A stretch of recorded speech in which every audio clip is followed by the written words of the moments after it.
We're reporting on Sky Sports News that Matheus Cunha is this close to signing for Manchester United. What do you think?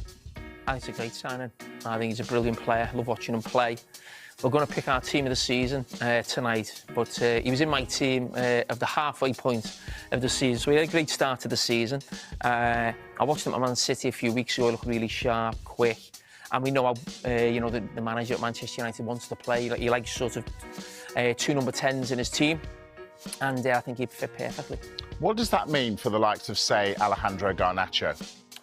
Well, it's certainly not good news, because I think Ahmad might play one of those other positions alongside Cunha or maybe Bruno Fernandes at different times, and there is a lot of talk about Garnacho moving on, because I think he's come through the academy system, and we know what that means for the PSR of the club, and we also know Man United have got a few problems with that issue right now. So I think if a decent offer comes in for Garnacho, I think probably Man United will take that. Interesting. Of course, they're in the Europa League final this week.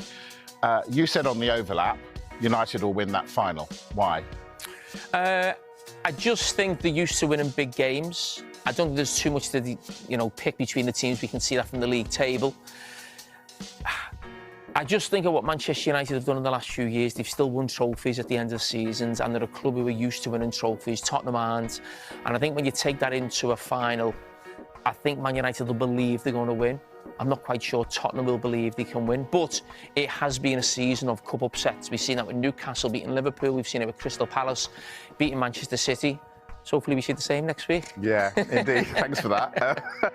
All right, so which of the two managers needs it more, this win in the Europa League final? In terms of maybe being at the club next season, I would probably say Ange Postecoglou, but I think the man on our left here, I think needs it desperately as well, because of where it's going to put the club next season. And financially, what can he do in terms of bringing players in? I mean, there's a lot of talk. Even if Ange wins the trophy, it may not mean he's the manager next season. But I think in terms of Amorim and where he's got this project of where Manchester United are going, they need the funds from the Champions League. I don't think it's about silverware. I think it's about silverware, really, as much as anything with Tottenham. I think for Man United, it's more about where this is where it's going to take the Amorim project.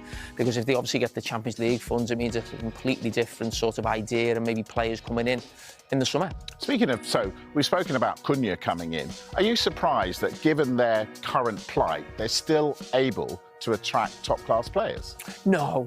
I think Manchester United are a fantastic football club, one of the biggest in the world, and there will always be that allure of, playing at Old Trafford and the theatre of dreams and the history that the club have got. That, Man United will all have